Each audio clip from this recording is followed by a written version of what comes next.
Stretching for more than 3,000 kilometers, the Peruvian coast is home to one of the richest marine ecosystems in the world. Much of the coastline is arid desert, but the waters of the eastern Pacific Ocean are thriving with life.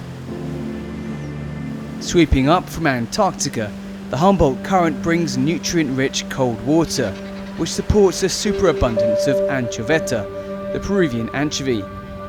These in turn support huge colonies of seabirds and marine mammals.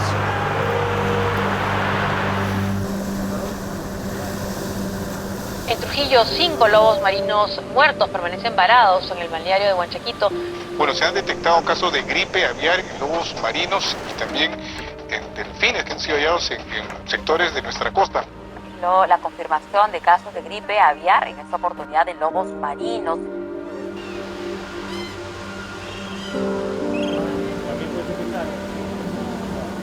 Almost before you can see them, you can hear the roaring and bleating of thousands of sea lions on the Isla San Gayan.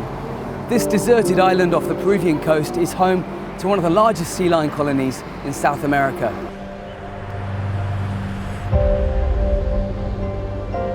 These South American sea lions breed here undisturbed. The huge males can weigh up to 350 kilos. With their thick manes, each one guards a harem of females and a litter of pups. Curious juveniles swim out from the island in groups to investigate our boat. But even in this isolated nature reserve, a 2-hour boat ride from the coast, you can see the bodies of dead sea lions, some being eaten by vultures and seagulls. Highly contagious avian influenza is killing these marine mammals. Peru's National Park Service estimated in early March that around 3,500 sea lions had died from bird flu. Many animals live outside protected areas and are washing up on public beaches infected by the deadly virus. It's an agonizing death that can take days, and at this stage there is no vaccine. Un lobo puede haber dejado así entre 10 días, quizás hasta medio mes, que no ha podido conseguir alimento. Eso sumado a la debilidad. Pilar Ayala is a biologist with Peru's wildlife service, CERFOR. Nearby, the wildlife specialists discover the corpse of an endangered marine otter. They take samples to test for avian flu. Hasta el momento hemos tenido reportes de muertes en lobos marinos dentro de mamíferos. Si de ser positivo la muestra de esta nutria, sería el primer caso de influenza en esta especie. Cases of otters as well as foxes and other mammals have been recorded in other countries. Scientists believe the sea lions may have become ill from eating infected seabirds. Peru's Park Service has counted at least 63,000 dead seabirds like these guanay cormorants, but also Peruvian pelicans and boobies since last November. El hecho de, como mencionas, de que ya haya sido no solamente positivos en aves, sino también en mamíferos, significa que este virus es potencialmente riesgoso para la población, ya que actualmente se están viendo en diferentes especies de mamíferos. Es por eso de que a fin de que no se dé nuevamente una enfermedad o una pandemia para las personas, debemos de tomar precauciones. Así como Since early 2021, the largest ever global outbreak of avian influenza has killed millions of birds. In February 2023, the World Health Organization warned of a possible bird flu pandemic. Weeks later, Peru's Agricultural Health Service, concerned about the country's huge poultry industry, announced an avian influenza health emergency until the end of the year. It banned cockfights and prohibited the unauthorized transit of live poultry. Chicken is the main source of animal protein for Peruvians.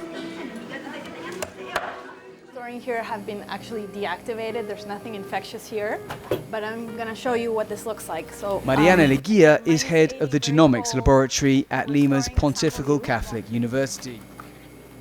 And so all of the samples come previously coded and there's a little bit of liquid in here, and that's what contains the samples that we're going to use to test.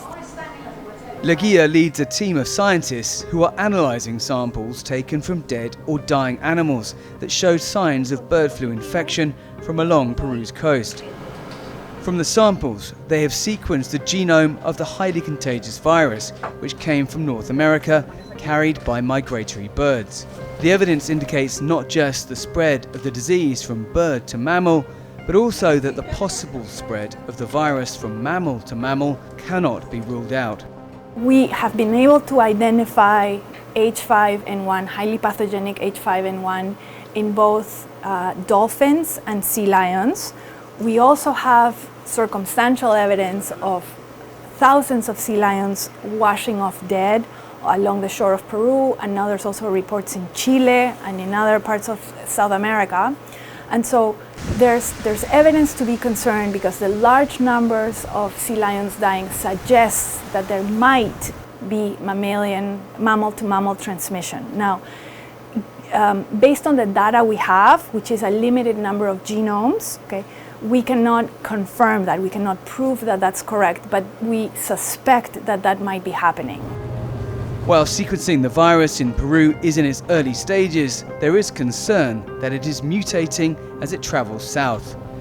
Their research has been shared publicly so scientists around the world can assess it and monitor when and if different strains develop. Main thing that we actually need in Peru right now is public awareness campaigns so that the people do not interact with the sick animals that are washing up dead and deceased on the shores. Right? This is happening in Peru at a time that is summer, where a lot of people are going to the beach, and because the outbreak is happening mostly in seabirds and in sea mammals, the coast is really the epicenter for where there is potential for spillover from these wild animals into humans, and that's what we want to prevent.